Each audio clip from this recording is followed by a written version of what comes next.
हाँ तो दोस्तों, जिसके बारे में मैं आज आपसे बात करने जा रहा हूँ, इसका नाम आपने ज़रूर सुना होगा। फिल्मों में पापा मम्मी या दादा दादी या किसी रिश्तेदार से, यहाँ तक कि कई बार तो ये हम लोगों के बीच में रहती हैं और हमें इनके बारे में कुछ पता ही नहीं होता। जी हाँ दोस्तों, मैं बात कर रहा हूँ एक डायन की। आप चाहे मानो या ना मानो, इनका अस्तित्व पहले भी था और आज भी है, क्योंकि दिखने में कई ज़्यादा भयानक और डरावनी होती है। इसलिए कोई भी इंसान इनका असली चेहरा नहीं देख सकता। तभी ये हमें एक सुंदर स्त्री के रूप में दिखाई देती हैं।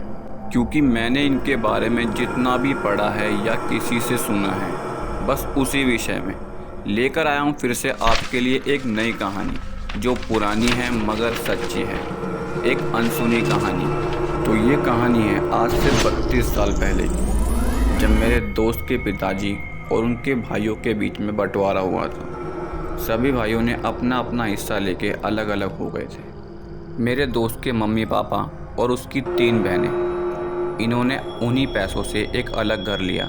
कुछ समय तक सब कुछ ठीक था, पर धीरे धीरे चीज़ें बिगड़ने लगी, क्योंकि जो उनका घर था वो श्रापित था, या मैं यूँ कहूँ वो गली ही श्रापित थी।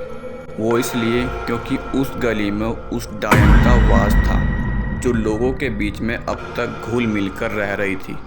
और उस रात वो सामने आई, जब पहली बार मेरे दोस्त की बहनों को वो दिखी। रात के 12:30 से 1 बजे के बीच का टाइम था वो। मेरे दोस्त की बहनें पीने का पानी भर रही थी। गली में दूर दूर तक कोई नहीं था, चारों तरफ सन्नाटा था।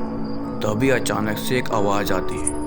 वो आवाज़ घर की छतों के ऊपर से आ रही थी। ऐसा लग रहा था जैसे कोई औरत अपने पैरों में पंजेब पहनकर छतों के ऊपर यहाँ से वहाँ भाग रही। मेरे दोस्त की जो छोटी बहन थी, वो इन आवाज़ों से काफ़ी ज़्यादा डर रही थी, मगर बड़ी बहन ने हिम्मत देते हुए उसको एक बात कही कि शायद कोई औरत पंजेब पहनकर अपने घर में चल रही होगी।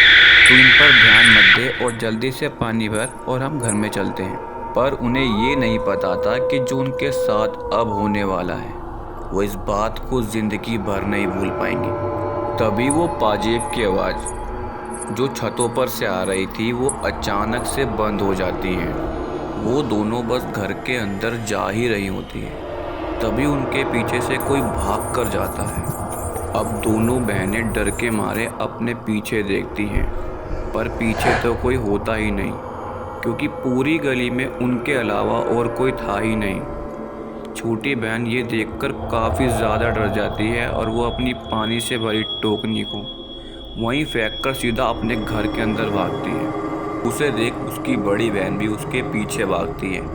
तभी वो देखती है गली के दूसरे किनारे की तरफ एक औरत खड़ी होकर उन्हें ही घूर रही थी। वो औरत और कोई नहीं, एक डायन थी, जिसका साया अब उस परिवार पर पड़ चुका था। अब ये बात बिना किसी को बताए दोनों बहनें डर के मारे चुपचाप अपने कमरे में जाकर सो जाती हैं।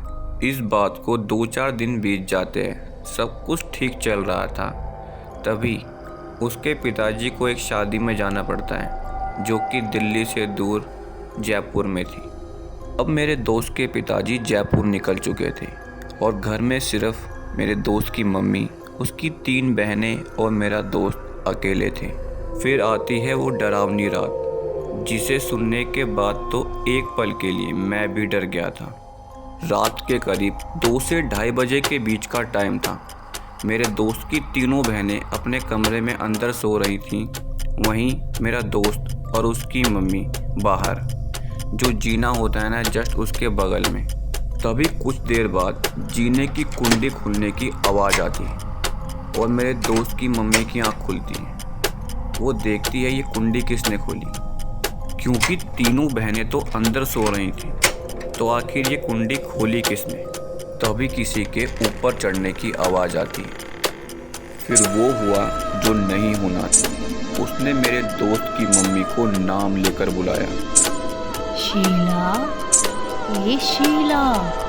ये सुनने के बाद मेरे दोस्त की मम्मी थोड़ा डर तो गई थी, मगर उसने अपनी आँख नहीं खोली, क्योंकि वो जिसकी आवाज़ में आवाज़ दे रही थी वो मेरे दोस्त की मम्मी की खास सहेली थी मंजीत, और उन्हें ये तो पता था कि इस समय मंजीत तो नहीं आ सकती, तो ये कोई बुरी शक्ति या कोई बुरी आत्मा है। अब वो डायन हंसती हंसती जीने से नीचे उतर जाती है और मेरे दोस्त की मम्मी मेरे दोस्त को गले से लगाकर चुपचाप लेटी रहती है। वो फिर हंसती हुई ऊपर आती है और फिर वही आवाज़ देती है, शीला, ए शीला।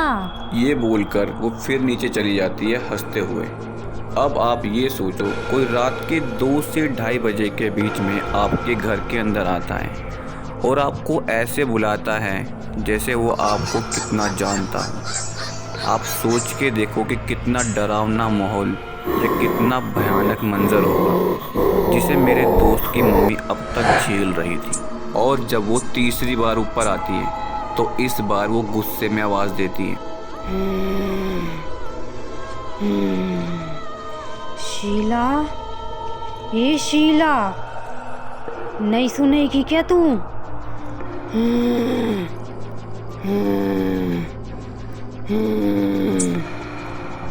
अपने इस गुस्से को लेकर वो वापस चली जाती है, मगर इसका मतलब ये नहीं कि वो वापस नहीं आएगी, क्योंकि ये जो चुड़ैल या आत्माएं या ये डायन जो होती हैं, ये एक बार जिस पर नज़र डाल ले, ये उसे या तो साथ लेकर जाती हैं या उसके साथ कुछ बहुत बुरा करती हैं।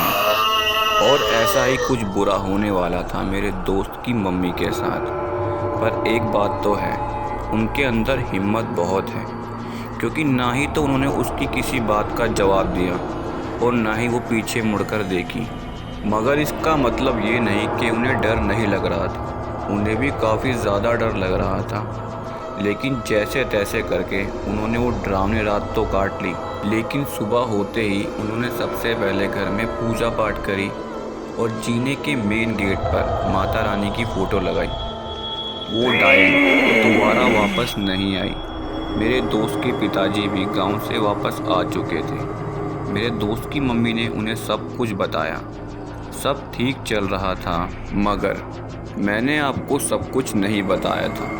इस स्टोरी का सबसे मेन हिस्सा यही है, मेरे दोस्त की मम्मी प्रेग्नेंट थी और उस रात वो डायन उस बच्चे के लिए ही वहाँ आई थी, क्योंकि डायनों को बच्चे काफ़ी ज़्यादा पसंद होते हैं। फिर आती है वो डरावनी रात, क्योंकि जो उस डायन को चाहिए था आखिरकार वो उसे मिल ही गया। आधी रात हो चुकी थी। मेरे दोस्त की मम्मी को एक सपना आता है। सपने में वो क्या देखती हैं, कोई छत से नीचे उतरकर सीधा उनके घर के अंदर आ रहा है। वो और कोई नहीं, वही डायन थी जो कब से मेरे दोस्त की मम्मी को सोते हुए घूर रही थी। उसका हाथ मेरे दोस्त की मम्मी के पेट पर था और उसके मुंह से पानी टपक रहा था और वो दिखने में काफ़ी ज़्यादा भयानक थी। उसने अपना सर मेरे दोस्त की मम्मी के पेट के अंदर डाल रखा था और वो उस बच्चे का सर खा रही थी। मेरे दोस्त की मम्मी बहुत ज़्यादा कोशिश कर रही थी नींद से उठने की, मगर वो उठ नहीं पा रही थी। उन्हें काफ़ी ज़्यादा दर्द भी हो रहा था। जैसे ही उनकी आँख खुलती है, उन्हें ये लगता है कि ये एक डरावना सपना था, मगर उन्हें दर्द क्यों हो रहा था। अब वो अपने हस्बैंड को उठाती है और कहती है, मुझे काफ़ी ज़्यादा दर्द हो रहा है। उनके हस्बैंड भी आओ देखते हैं ना ताओ देखते हैं और उन्हें सीधा हॉस्पिटल लेके भागते हैं। और जब सुबह होती है तो डॉक्टर मेरे दोस्त के पिताजी से कहते हैं कि आई एम सॉरी सर, हम आपके बच्चे को नहीं बचा पाए। जब मेरे दोस्त के पिताजी उस बच्चे को जाकर देखते हैं तो आप यकीन नहीं मानोगे, ऐसा लग रहा था कि उस बच्चे का आधा सर किसी ने खा रखा हो। तो ये तो पक्का हो चुका था कि जो उसकी मम्मी सपना समझ रही थी वो उनके साथ हकीकत में हो रहा था। इससे पहले उनके साथ कोई और घटना भी घटती। उन्होंने उस घर को खाली कर दिया और वहाँ से कहीं और चले गए। उस घटना को याद कर आज भी मेरे दोस्त की मम्मी की आंख भर आती है, क्योंकि उन्होंने उस वक्त अपना बच्चा खोया था। दोस्तों, अगर आपको मेरी वीडियो पसंद आई तो चैनल को सब्सक्राइब ज़रूर कर लेना और वीडियो को लाइक कर देना। अपना ध्यान रखिए, मिलते हैं अगली वीडियो के साथ। तब तक के लिए धन्यवाद।